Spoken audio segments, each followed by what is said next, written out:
Welcome to the Capstone Conversation, where you learn about what's happening in the greater East Bay. I am your host, Jared Asch. Today, we are joined by three awesome young West Contra Costa County leaders. Three great young leaders that are really pushing for some change in the way we do things and the vision for West County. I'm going to let them introduce themselves. Tessa Rudnick, the mayor of El Cerrito. Do you want to start? Sure. I'm Mayor of El Cerrito. I was elected in 2020. I am not running for reelection, which is a very bittersweet thing. It's been an amazing 4 years. El Cerrito is an incredible community. We're right at the tip between Alameda County and Contra Costa County. And we're very proudly Contra Costa County. Collaborating with our neighbors in West County has really made a huge difference for El Cerrito. And it's something that we are very committed to, is making sure that rising tide lifts all boats. And there's a lot of different overlap between myself and Councilmember Zepeda and Councilmember and former Mayor Walker Griffin. So I'm excited to jump into this conversation. Councilman Zepeda, do you want to introduce yourself? Cesar Zepeda, council member in the city of Richmond, District 2, which encompasses from Hilltop, all the west side, all the way down to Point Richmond, and a little sliver of the Marina Bay. And then, as I generally joke around, is if you go swimming anywhere in Richmond, you're in my district. Even if the land might be a different district, once you get into the water, it's mine. Welcome to Richmond. Alex? Thank you, Jared, and it's good to see some of my friends. Alex Walker Griffin here. I had the pleasure to serve on the Hercules City Council, West County boy, born and raised. Hercules is honestly an amazing community. It's upper middle class community with mostly POC folks, and it's honestly the essence of the American dream. Just walking on the waterfront, every person that you come in contact with has a different story, speaking a variety of different languages, hearing a bunch of different beliefs. I think that's one of the best things about West County is you never know who you're going to encounter on the street. And Hercules really embodies that. And we have a bunch of community events that highlight that every single year. One of the things that I want to highlight about the three of you is that you are on the younger side compared to the average age of elected officials in the greater Bay Area overall. What excitement does that bring? What are you all bringing to the table? What view, perspective, and vision do you want to share? And we'll let Alex start first this time. Thank you, Jared. For me, I was elected when I was 23 and I'm 26 right now. I'm the only council member in my city, pretty much in our history, that grew up in Hercules. So it's the perspective of somebody that went to elementary, middle, and high school in the city. I'm also the only renter on my city council as well, bringing that perspective of what it's like. I like to see it as I have a more modern approach to what the city looks like, because now I am that young working professional that in the next 2 years looks to have a family. And that's really trying to settle roots in the city that I grew up in. So more often than not, a large base, I guess you can say, like my followers reflect that. Usually a little bit older than me, but in that same sort of echelon, right? You're getting ready to start a family if they haven't started one already, probably mid or early or leaning towards that mid part of their career, really bringing that perspective. And then also someone who's interconnected as well. Being from this area, obviously you're going to know what this means to grow up here. You're going to know all the little things, the inside things that you probably wouldn't realize if you didn't grow up here. Heck, most of my teachers actually still teach at the schools that I went to. So to have that insider knowledge of what the vibe, I guess you could say the vibe is like in this area, I think is invaluable. Cesar, you want to add something? Alex is hitting it right there, especially for someone that grew up in the area and you have that perspective, and not just perspective also, but the energy. And it's got to be a balance between having all this knowledge because you've been in political office for 40, 50, 60 years, and then a balance of reining in and also passing that baton over, which is really important. And I feel like a lot of individuals sometimes really want to hold on to their seat till the very end. Prior to me being on the city council, unfortunately, I took the seat of a member of an elected board for the West County Wastewater District, and he was there till he passed away. And a lot of these seats, sometimes they don't move until somebody passes away. And it's unfortunate because sometimes they don't pass that baton and that knowledge and that mentorship. For us that are on the younger side, it's important to bring in that energy. And the other thing as well, that it's this balance. We all have a day job, and it makes it really difficult sometimes to being able to balance that out. And the public forgets. They think that we are elected full time, which we are, but we don't get paid full time. It's the smaller the city, I think it's just a couple $100 a month of a stipend. And that's just not enough to make a living. So most of us are really volunteering. That's our job, is to volunteer in the city and having that balance. And the older you are, and if you're retired and you're probably going to be okay because you have your retirement payments coming in and you can serve 24/7 in the city. And for us, we still serve 24/7 times plus, right? Tessa is a young parent. So she's serving not just the public, but her family, herself, her job. Alex, so to me, maybe one day a young parent, right? All of that. But as Not too young. not too Just cool. good. Thank you. Okay. Right? So all that we have to balance out, and we have against us when we're younger. We really try to push in for some change because we did grow up here. And I went to Helms Elementary here at Richmond High, and I stayed in Richmond and want to be able to create that change that I've always looked for. So how do we have that balance of the young, the older, passing the baton, and you really wanted to get more involved, and knowing that balance that many people won't be able to serve in office if they don't have an okay job that allows them that balance too. As you say that, I think about Danville, and where I think the average person has been on that council for 20 years and has been retired most of that time. A lot of other cities where they are retired individuals for the most part. Tessa, you're raising a family. Usually people become PTA president and then run for office. You may go the other way here, but tell us a little bit about that balance with family and that perspective it adds.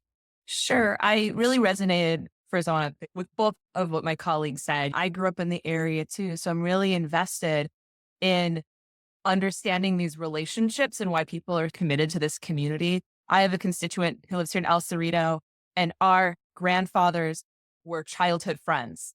These are the little things that connects us and roots us to this community. Cesar gave a really complete answer to a lot of the challenges that we're facing as the younger elected. Aside from just getting this seat, which is very challenging, it's also maintaining, we're that bookend generation where we're taking care of our parents, we're taking care of the elders in our families, and then we're also, in my case, taking care of children. And I use the city's resources for children, which is I'm a very heavy user of our rec department. And I'm in the parks, multiple times a week.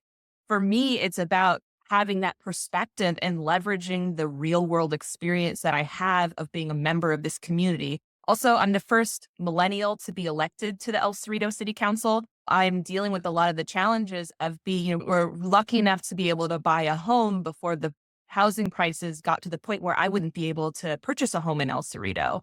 But we made it in by the skin of our teeth. And now we're dealing with a lot of I look to what my neighbor is paying in property taxes and what I'm paying in property taxes. Prop 13 is quite a situation that we're dealing with here in the state. And it's unfortunate that it's our generation that really is struggling with decisions that were made in the late 70s. As somebody who has 3 daughters, 5 to 10, I'm amazed at how much time and energy you all just put in with a day job and being a parent. Like, I do volunteer stuff with a variety of boards and commissions, but not to the level of all of you. So just the utmost respect at the sacrifice that it takes, whether you have kids or you don't have kids. Let's talk about something that you guys are really good at and can probably teach everybody. You've got social media. It is part of the job. People connect with you, not just on the streets, right, when you're walking your dog or something, but in all sorts of ways. How do you use social media to your advantage to communicate to the public as well as campaign and serve the community? I'll start with the little one because I know that my colleagues are going to have a lot to say on this. It really is both a blessing and a curse that we have social media, because the expectation is that we are supposed to give of our lives in service in these public meetings, but then also on our time outside of public meetings using this public medium. And all of three of us have intersectional identities, which have made it so that we are all targets in any way, shape, or form from people who are going to prejudge us or dislike us because of our identities. That's what makes it really challenging, is that, and it could just be how deep I've been in it for the past few months, but it's also to take a step back and realize that our role is to govern. There's nothing in I don't think in anyone's city charter or in state law or in federal law that says you must put your life on social media for people to care. But we do, because we care about our communities and we want our constituents to know. We want the people who want to vote for us so that there is fresh perspective where they want to know our perspective. It's both this amazing thing that we have social media. It's also really challenging because it opens us up to a lot of pain, frustration, anguish for just trying to do the right thing and to share who we are. For sure thing. I'm a part of Generation Z. I'll just say it. I'm at the very beginning of it. I grew up with social media. It's just always been around in my lifetime. But the benefit of social media, it's the fastest way to connect with people. And I'll be honest with you, I have more people DM me on Instagram or reach out to me on Facebook for requests than they actually email me. My email is pretty silent in terms of constituent requests. And that's actually how I'm able to connect with most people. We have, just like every city, we have our community Facebook groups. And what do I post? My Facebook page, my elected Facebook page. Hey, updates or just thoughts here and there. And I think the beauty of it is when people meet me on the street, they realize, oh my God, it's not just a Facebook page. It's an actual guy. It's not some staffer who's running. I'm like, no, if I liked your comment or I responded to your comment, that was actually me. You can get the response in real time. And I think some people appreciate that. And it takes away from the belief that elected officials are these distant people who have no connection to you. The downside is you have to be very mindful of pretty much everything that you do. When I got my blue check on Instagram, the verification check, I didn't realize that if I were to ever, at the time, I didn't realize if I comment something, it's automatically going to be the top comment on that post. The first time when I realized that, it was because I would have these mass exodus of people looking at my Instagram stories, following me out of nowhere. I'm thinking, wow, what did I post that was that popular? I haven't posted in a couple of days. No, it was the blue check. It's things like that that you have to think about. And also thinking about that some of your stuff can be subpoenaed if people want to, right? There's all these new gray areas of the California Public Records Act that start coming up because of this, right? Now, say someone like me who's had a Facebook since they were what? I had my Facebook since I was like maybe 12 or 11. It's been a part of my life, literally the majority of my life at this point. Now I have to think, okay, down the road, can this potentially harm me? Or in the case that some people might think about it, is this a way that, like, how can I maintain my privacy? Because on top of going to Lucky's, being guaranteed to run into someone, I have to also think, okay, is somebody hiding behind my back, hiding behind me on my social media post, trying to use it against me? This is another little last story here. Every Instagram post that I make, I always look at like the demographics, right? The infographics of it, like how many people viewed it, who sent it. There's always at least 2 to 3 people that save my post. And I never understood why. Who and why? I don't know why. And I always wonder what they use them for. So it's things like that are so new that 10 years ago, our colleagues wouldn't have had to think about. But that's an interesting perspective, right? As we think about kids today, with the exception of Snapchat, which goes away instantaneously, all of this stuff, and even then you can still get a screenshot of it, all of this stuff lives forever. And you got to teach high schoolers and middle schoolers now those stupid pictures of you drinking or doing something inappropriate with somebody of the same sex or opposite sex, that matters to your future. And it also just goes to your behavior, but you're really dealing with something. When I was 16 or 19, we didn't think about some of that stuff at that point, right? And most 16 and 19-year-olds don't think about running for office and what that entails. Cesar, you want to say anything else on this? And then social media is a double-edged sword. I think, as my colleagues have shared already, you have some community forums that can be very vile, and they attack and they say things that are not true. And for our own personal stuff, as Tessa was mentioning, we're all targets because we're different. We all have some kind of something that someone doesn't like. And our social media is a great way for people to be able to follow us, not just on social media. For myself, what I have done, for example, whenever I post something, I no longer post where I am that moment. Yep. I wait a couple hours, maybe a day or two, because I have had people try to follow me around. For my own safety, we have to try to do that. Sometimes you'll be like, oh, that event was yesterday. Yeah, exactly. I think that was. Sometimes I post immediately if I feel very confident and comfortable, if something's really going on that I want to get it on that day. But every once in a while, I do think about it a couple of times because social media is out there. There's new laws that are out there right now in regards to social media and what is perceived as personal versus public. And when can you say something? When can you? So for us, for example, we're not allowed to delete some comments, or that was the thought. So there was a new law that just came out, or actually new ruling from the Supreme Court that is questioning that. And that is saying if it's a personal something, then you can delete it, even though you're an elected official. So rulings are always happening. Something's changing, trying to protect, I think, a little bit of our privacy and a little bit of our safety, because some individuals, like there's one individual who keeps creating private groups with other council members. And I was like, no, you can't. I will violate the Brown Act. I don't know what you're going to talk to us about. Well, you can't do that. Social media is great because we do also get the word out. People like knowing what's going on. Some people are not able to go out all the time, but they appreciate the updates we might provide from our community, updates that are going on, or things that will be happening. So again, double-edged sword, but learning how to use it, using it properly so that we're all safe and our community is also safe and our community also feels educated and that they know what's going on around our different districts or different cities. One thing I'd want to add to that is that what I've done as a rule of thumb, and it sucks that it has to be this way, but it is what it is. I don't promote events that I'm going to be at unless I know I'm going to be there with a uniformed police officer.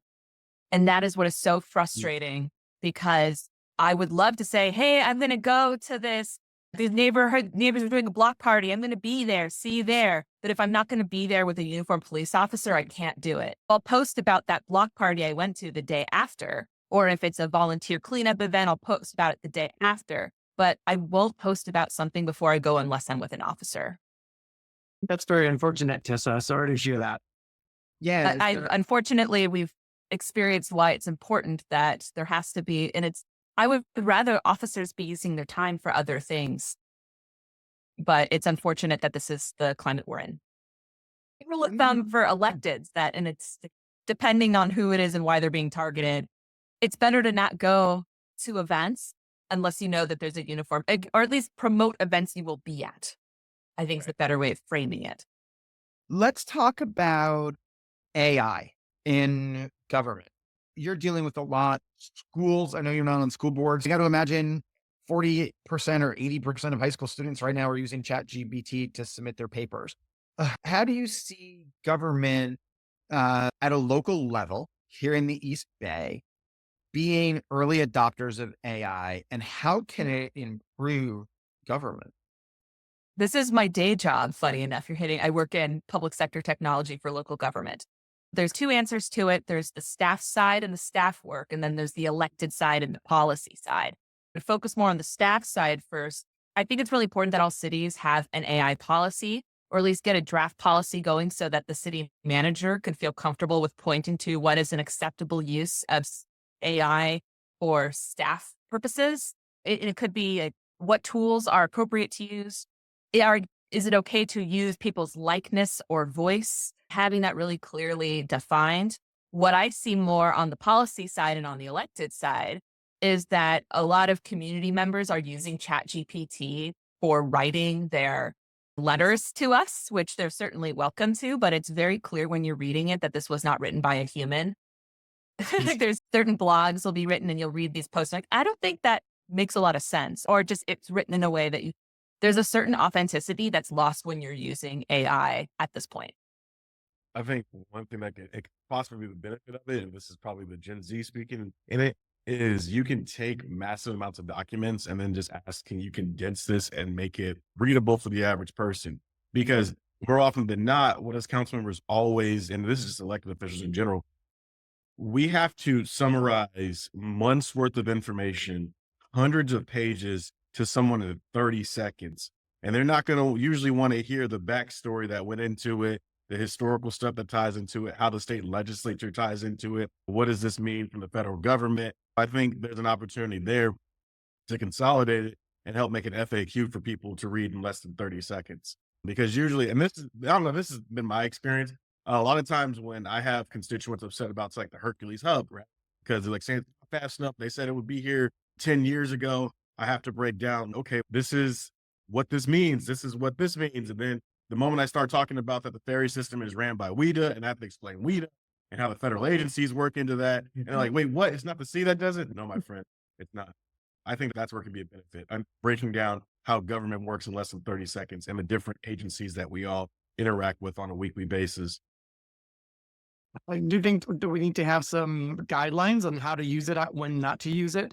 Oh, It's yeah. becoming a little more and more scary because they can use your likeness, your voice, your whatever, and it's already out there. I know one of my colleagues uses AI to write their agenda item. That's crazy. That's crazy. I was like, okay, I guess it's a tool. I haven't used it, but yeah, they use that to create their agenda items. But I guess we have to learn more and see how we can use it. It might be something good, but we need to make sure that as we're learning more about it, that we go at it maybe a little bit slower so that we protect people and protect ourselves as well. The other thing people always talk about, they don't want the government to know their information. And I've heard that for the 15 years I've been in this field. But what's interesting to me is I'm much more concerned about the private sector. In the public sector, we have contracts. And you can clearly spell out what data is being saved, what data cannot be saved, how that data is being used. And that's the beauty of the public sector. Once the private sector is getting all this data, when you are doing this machine learning, that's when you need to be really cautious. I do an AI blog post and newsletter based as a summary of these podcasts. If you haven't subscribed to that, check it out on LinkedIn. But I do think where I see AI going, to add some comments in here, is for monitoring. For one, to monitor social media to help sum that up and provide good responses, but monitoring sewer and water and gas and helping cameras on public ways, right? El Cerrito has an issue with a lot of people who hop on the highway, I know, who steal packages and then get on a highway and go somewhere else, right? So you have license plate readers and so if AI can process those things, can help us detect leaks in our water, wastewater in advance.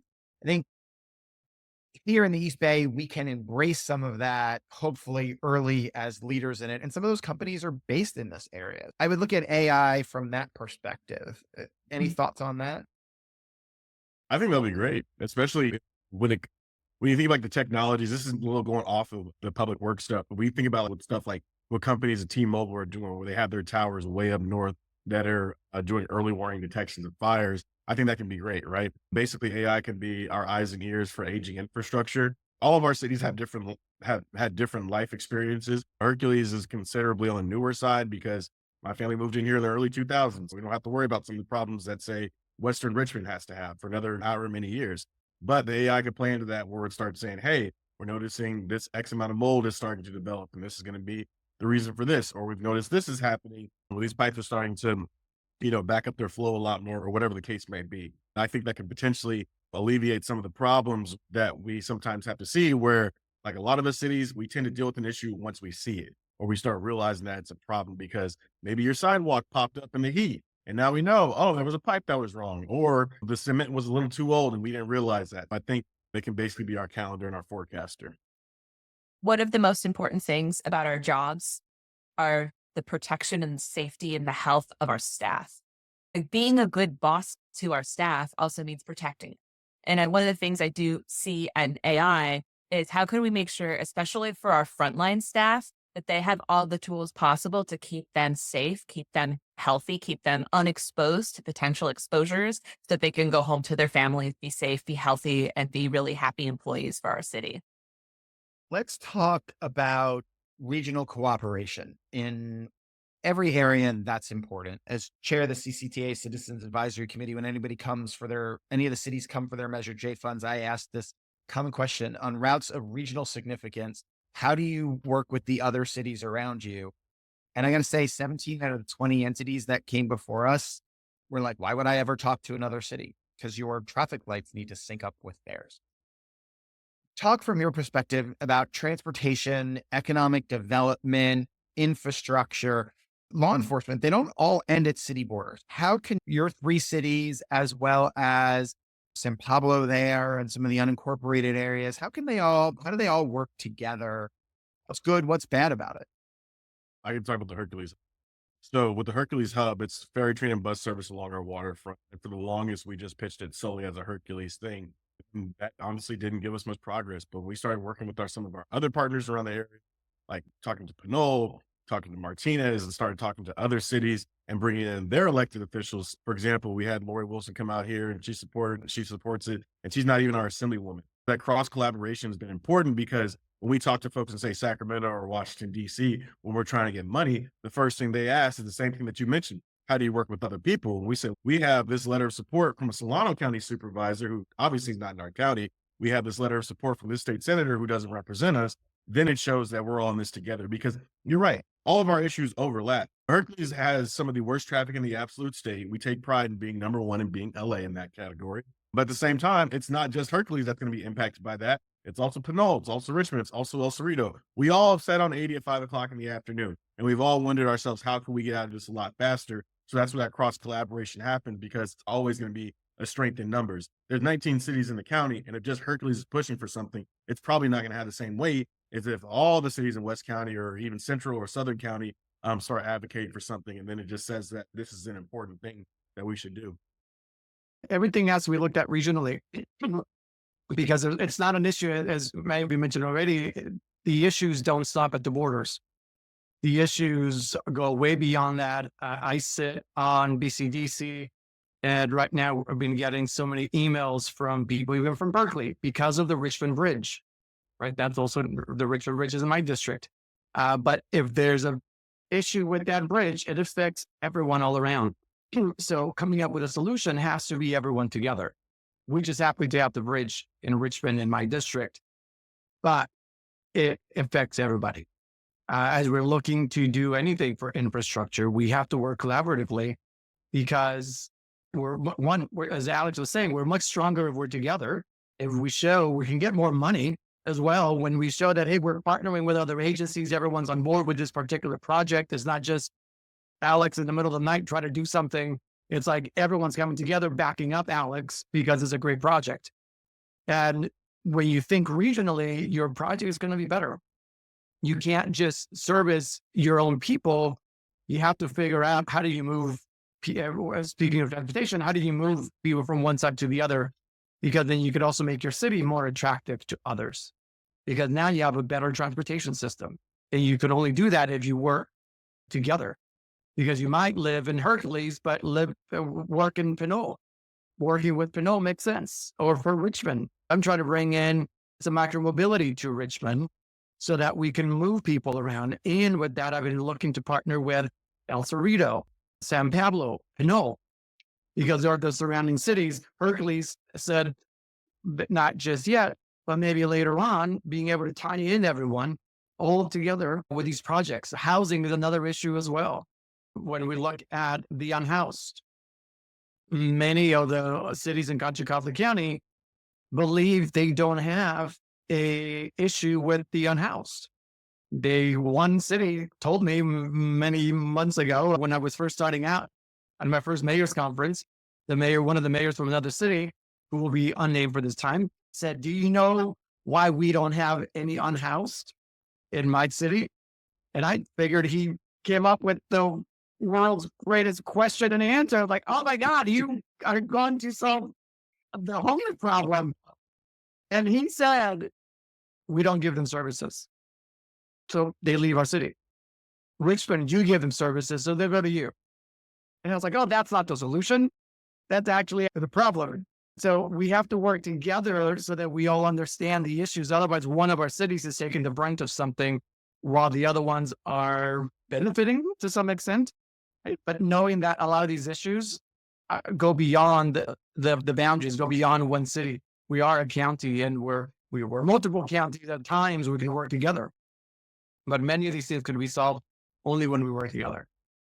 Tie this topic to what we started this conversation with, which is the importance of having younger elected represented in regional or in local government, but then how we as younger elected are able to see the importance of this cross collaboration when a lot of folks who have been sitting in their seats for 20 years don't necessarily want to rock the boat and really collaborate with other people, because in their minds, it's more about protecting your own resources. Because if you protect your own resources, you can maintain those, when in reality, when you take a step back and look at things from a bird's eye view, there is an economies of scale that happens when you're collaborating with your regional partners, and that can help with some of the really impactful issues like traffic. We didn't talk about fire safety, but fire safety is another huge one, because fire does not know boundaries or borders. It's just going to burn things. The wind, we cannot control. It'll take embers quite far. So we have to collaborate on these things. One of the challenges in El Cerrito, which I also mentioned at the top of the hour, is we are right on that border of Alameda County and Contra Costa County. San Pablo Avenue is a really key component to how we're going to be able to solve the traffic issues on 80. And in order for us to really activate San Pablo Avenue, we have to collaborate with Alameda County, because it's Alameda County and Contra Costa County that takes San Pablo Avenue all the way up to the top of West County. Us in El Cerrito, in a lot of ways, we are politically more connected to Oakley than to Albany. And that's really hard for people to understand if you're not in this elected world.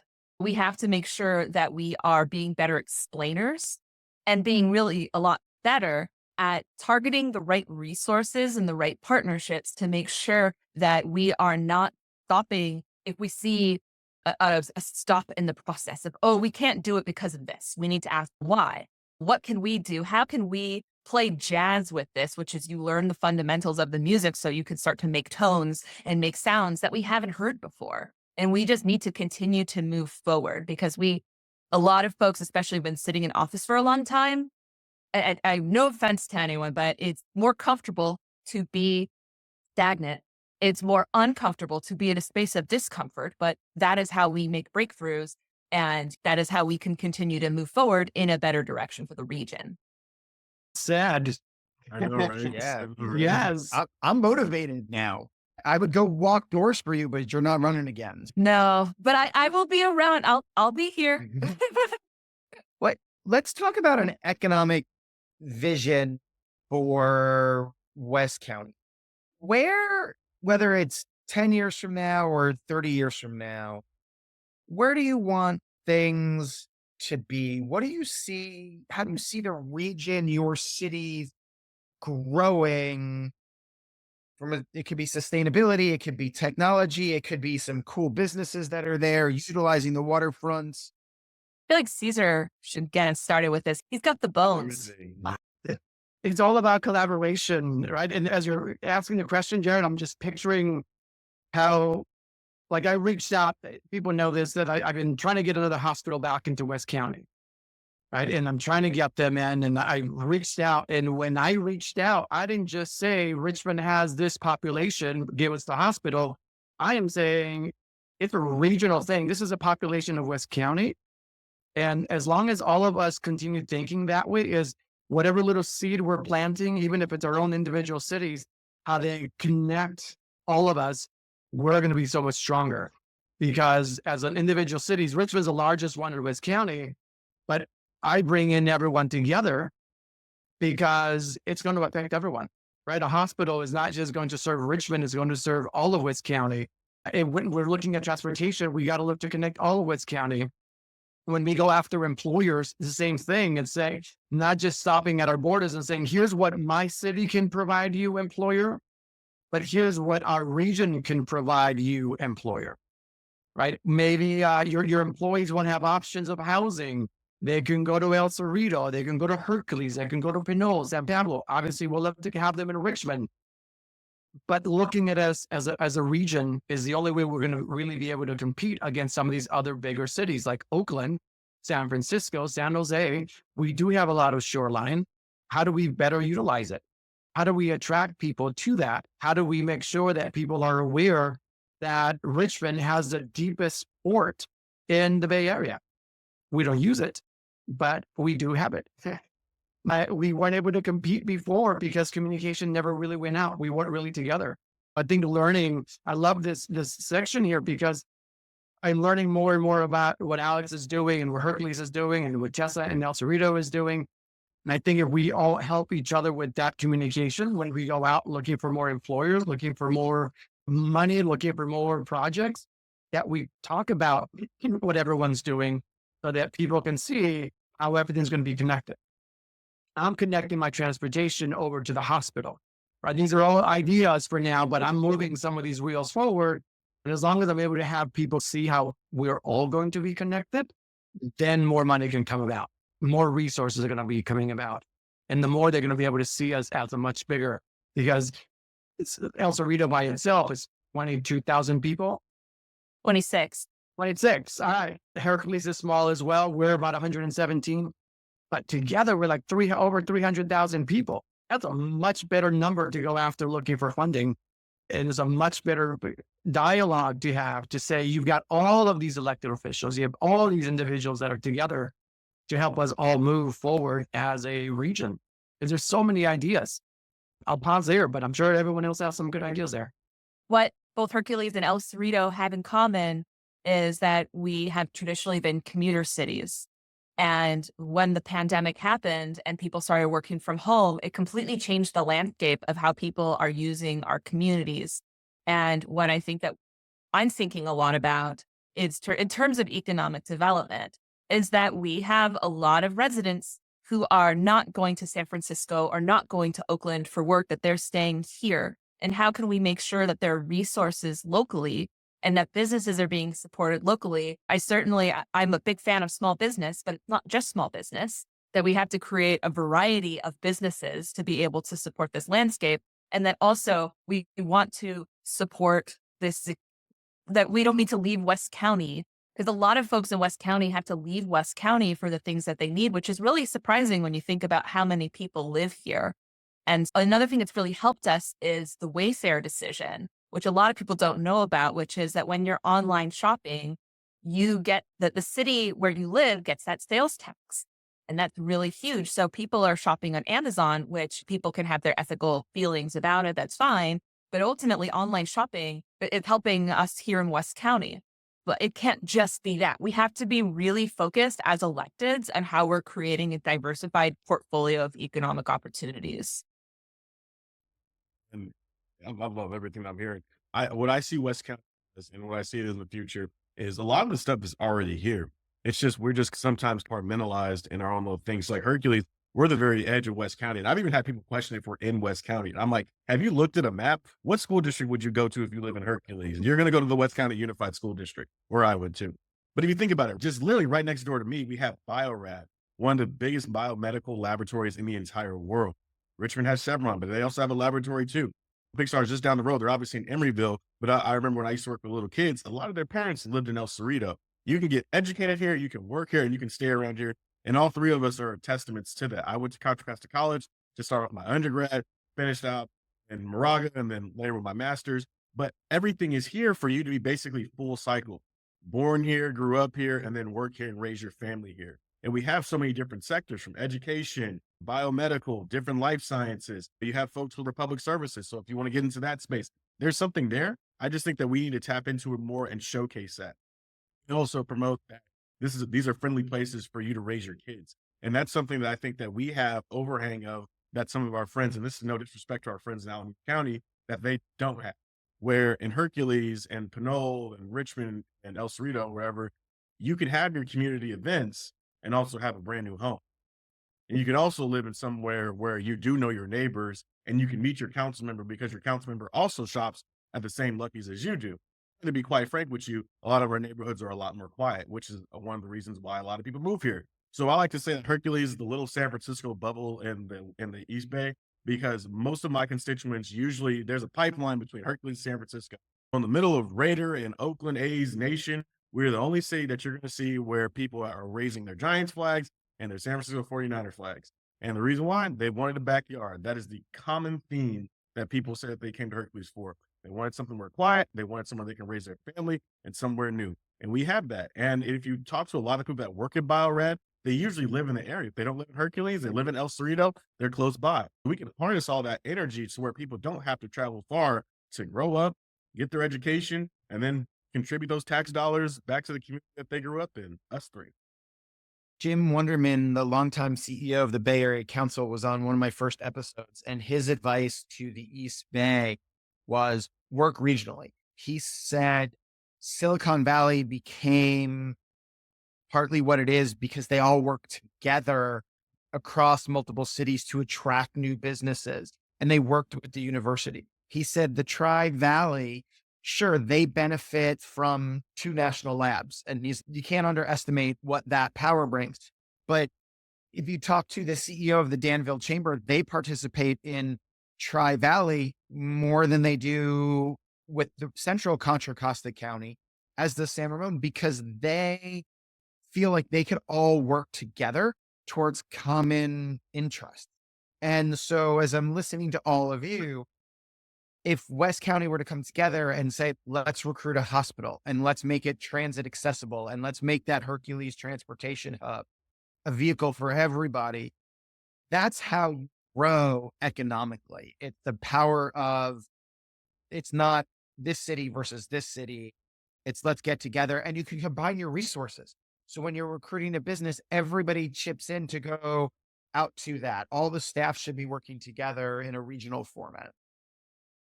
What's interesting about this specific grouping, and we didn't give it much time, and because I don't think it's worthy of the time, but one of the reasons why Silicon Valley, why Tri-Valley, and everything you highlighted is that there was political cooperation, which historically has not always been the case in West County. And we have representation from Cesar in Richmond, but Richmond is the big dog, and we haven't always been able to collaborate well with Richmond. And that has impacted all of us. So I'm just calling it out as it is, which is the biggest barrier to a lot of West County success has been political. It's not that there's the will, it's that these are political challenges that people have a really hard time having crucial conversations to make sure that we are able to own challenges and share the responsibility of moving through them. I know I've been talking regionally. Before we head out, does anybody want to highlight something that they're proud of that's happening in their city? Any housing projects, infrastructure, economic development that you guys want to tout? Oh, of course, the Hercules Hub. Last 2 years, we made so much progress on that. Just last year, President Biden invited me to the White House to talk about it. We were receiving money and receiving support left and right from different people. And just this past week, I was back in DC and met up with folks from the Department of Transportation to talk about it. And we're still moving forward with this project. We're still a couple of years out from it getting underway, but compared to the last 2 years versus the last 20 years, more progress has ever been made. And this has been something where I'm getting mayors from all around the area calling me, how are you getting this money? How are you getting this? How are you getting these meetings? How is this person excited about this? And it's just been us putting in the work and really just re-strategizing it. But to talk about the young electeds perspective, really, I hate that I'm not trying to give myself too much credit for this.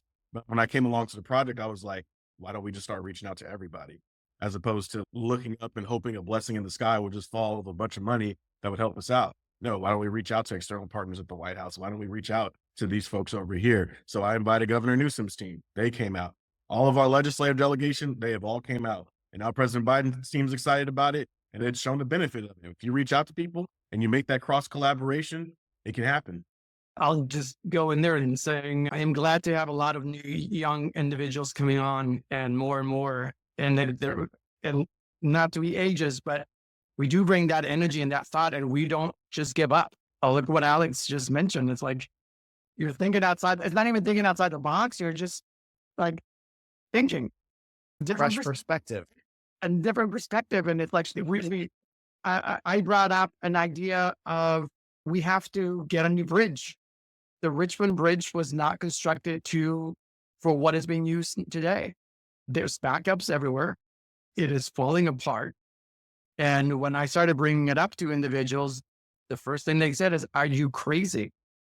And I'm like, "Yes, but the bridge still needs to be fixed." And then they'd say, "It's going to take such a long time." Yeah. And if we would have started this 10 years ago, we would have been towards the end. And if you don't work with me today, we're going to be thinking it's going to take a long time 10 years from today, and it's still going to take a long time. But somewhere along this, it's going to take a long time. We got to stop and say, we start today, so that long time is no longer as long. And it's going to be costly. That's the other thing I get. Do you know how much it's going to cost? Yes. Do you know how much it cost 10 years ago? And you know how much it's going to cost 10 years from today? And you know what's going to happen if the bridge falls? And then all of a sudden, they're like, "Cesar, good idea. Let's schedule some meetings." I'm like, okay, we're starting to think outside in a whole different box and not seeing challenges as roadblocks, but seeing challenges as those opportunities that we should be taking. Right. And one thing that I'm working with our staff is that, don't tell me no. Right. Let's translate that no. Instead of NO, let's translate it to KNOW. Right. We don't know enough about this yet. What can we continue knowing about this so that we can make it a go? Because a lot of these things, we need them done, and a no just stops it.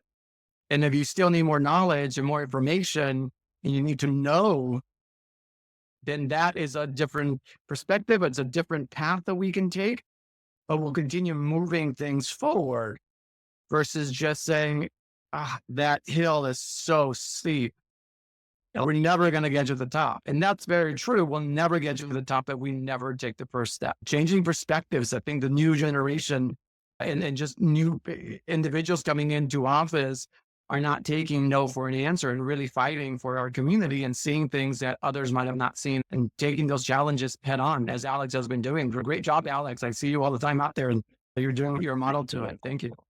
That reminds me of a conversation with Lisa Vandenberg from the BIA. And she was saying one of the biggest issues with housing across the Bay Area is that staff has been trained to say no or to put up roadblocks instead of saying, okay, what do we need to make this happen? What would be the community benefits? How can we fix transportation with this?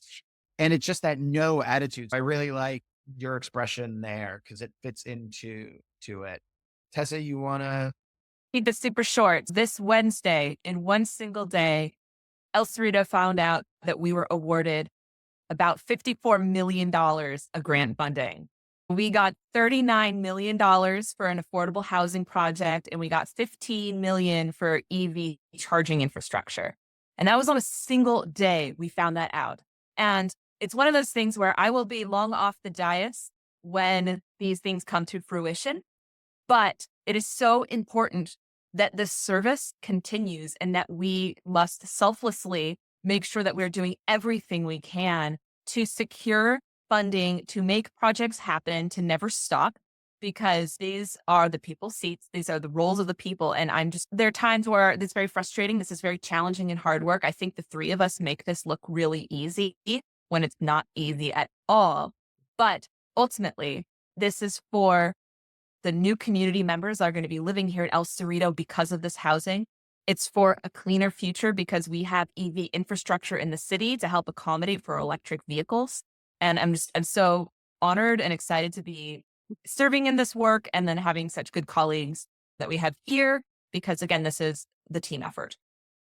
Tessa, let's talk about EV infrastructure whenever you get a chance. Yes, I'd love to. Technology, and I'm trying to bring some of this new wireless charging because it prevents people from stealing the wires. I have that company coming into Richmond. We're going to be one of the first cities to test it out. So we'll have to roll it out everywhere else. I just think it's really cool. Just like you charge your phone wirelessly, you can do that with your car. It needs Wow. to, but it's out there already. And then you could also do wireless roads, wireless charging roads, where as you're driving around, your car can potentially be charging. So you never have to stop. The future is now. I want to just, as we talk about the young members of the councils who are elected officials, they're talking about embracing and being early adopters of new technology. Forget what the technology was and if you agree with it or don't agree with it, but appreciate that these three are helping bring innovation to your cities and the way we do business. I appreciate the three of you being here. Jared, thank you for making this happen and being the catalyst for this conversation and all the conversations you've continued to have, that people really know that the Bay Area, don't count us out. Don't count us out. Thank you, Jared. Thank you, Jared. Thank you. Thank you all. Take care. Bye. Wait, don't leave yet. Hit subscribe. Make sure you get the weekly updates. We have a new episode every Wednesday for stuff happening in the East Bay. In the meantime, follow me on LinkedIn, Jared Asch, or check out our firm where we have a weekly newsletter and blog at Capstone Government Affairs on LinkedIn. Thanks for joining us today on the Capstone Conversation.